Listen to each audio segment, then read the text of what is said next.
It is very amazing that even though all of us, we have been thinking right from the beginning of our life, but rarely we have thought, where was the thought before we thought it?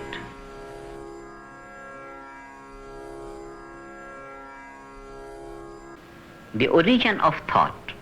Nobody bothers about the origin of thought. How the thought starts and how it develops to come to be appreciated as a thought on the conscious thinking level.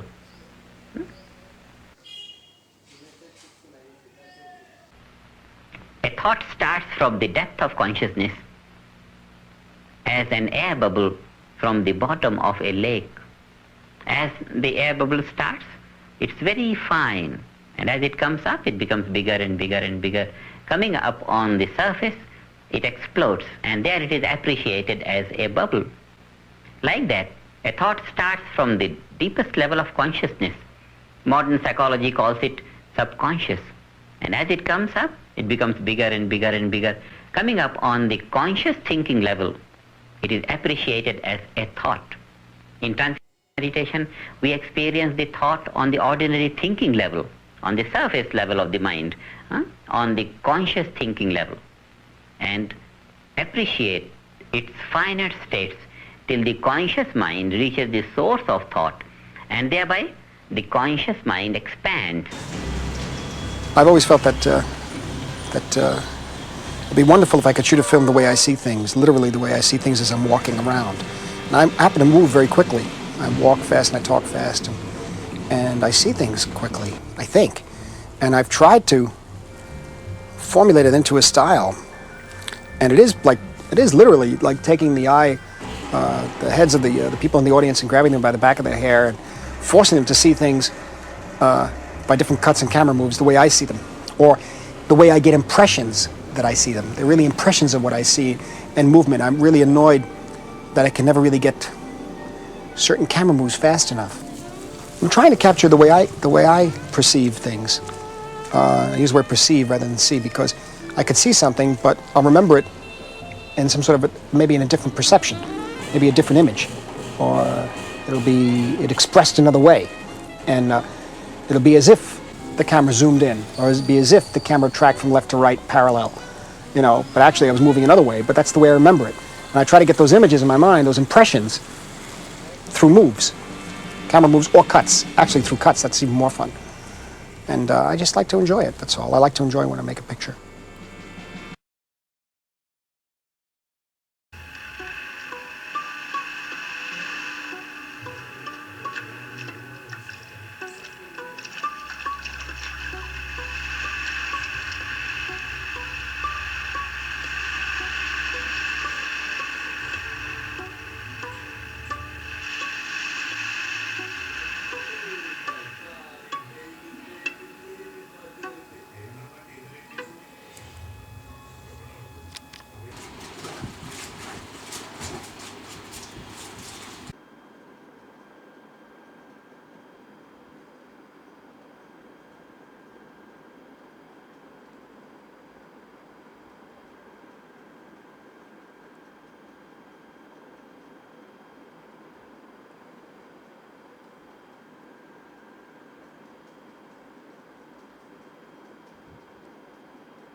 రా బీసెన్ office దగ్గర కొంచెం ముందుకు వచ్చాను.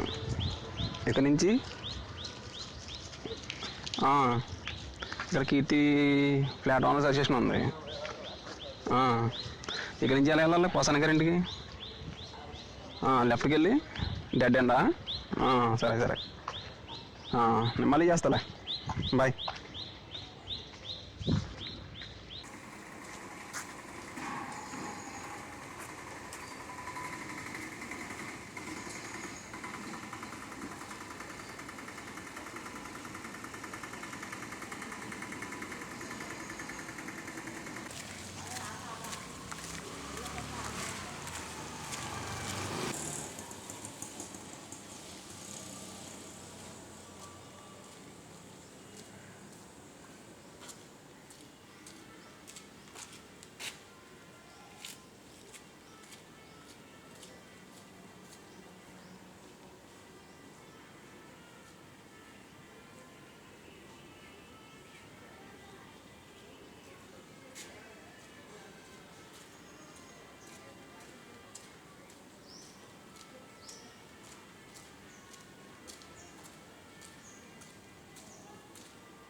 ఎరా ఎక్కడున్నా? అక్కడే ఉండి వచ్చేస్తున్నా. ఆయన లేరు, బయటికి వెళ్ళారంట. వచ్చేస్తున్నా. సరే బాయ్. హలో హలో, నేను వినట్లేదా? ఒకసారి బయట వస్తాను.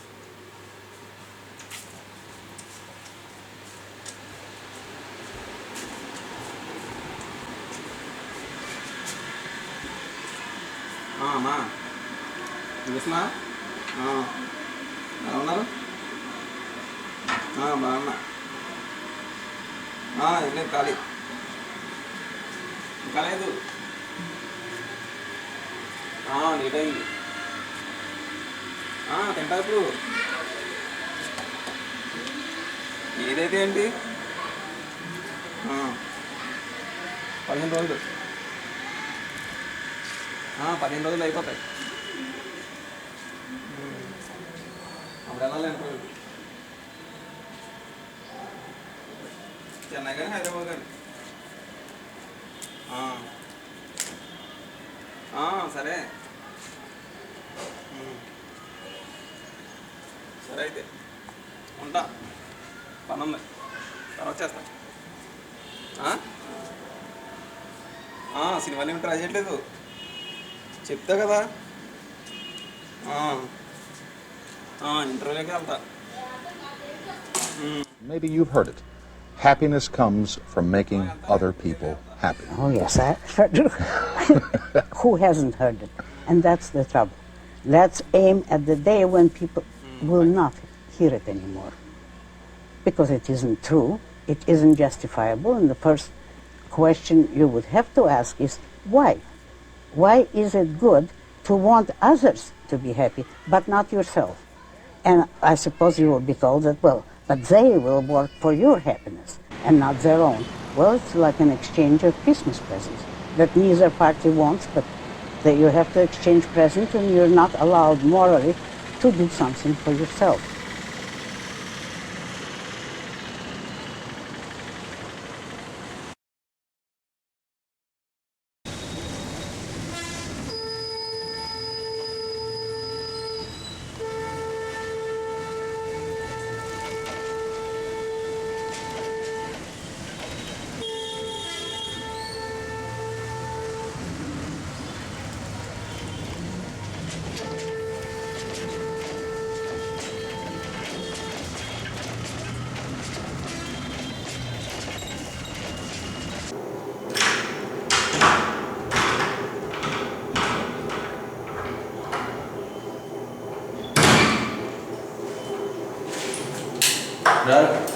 కూర్చో. సరే, ఫ్రెష్ పోతావా? లేదు.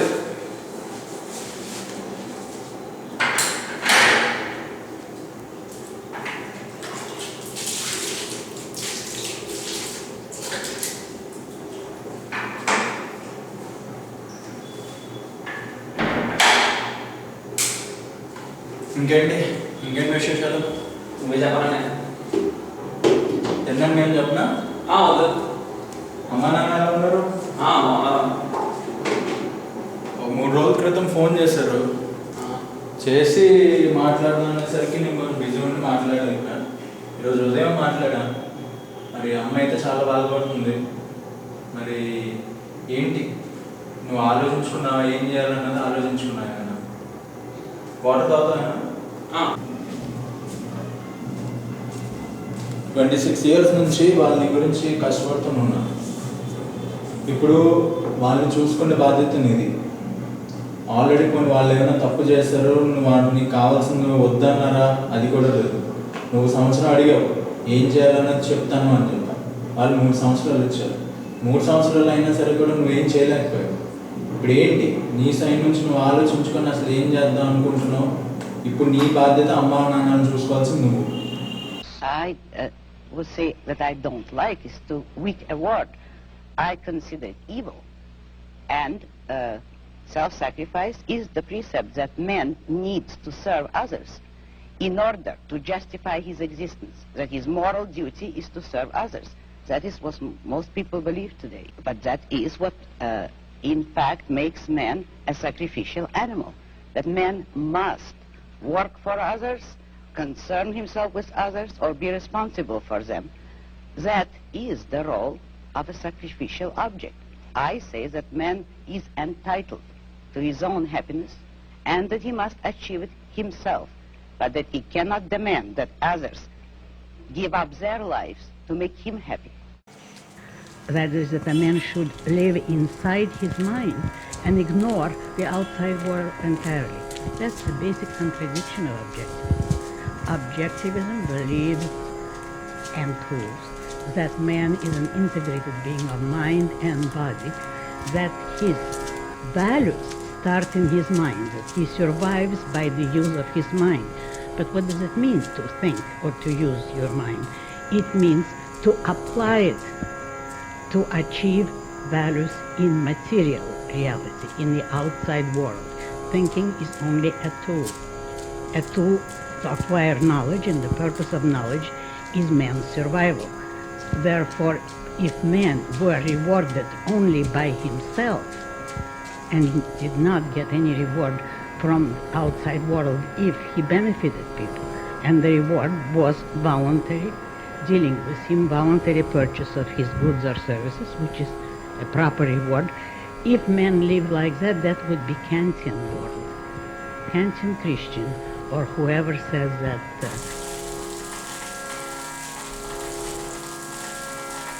virtue is its own reward. I've never said it and never will. I say the exact opposite. Virtue is the only way to properly acquire outside material reward.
పొద్దున్న ఇంటర్వ్యూకి వెళ్ళాం కదా,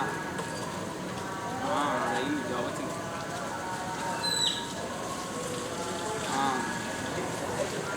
చేరమా నా కాళ్ళ మీద పడగలేదంట. ఇంటికి పక్కన కొట్టినా.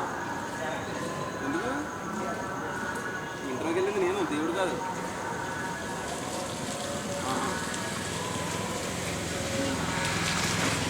అదేం చేస్తా. సరే అయితే ఉంటా. బాయ్.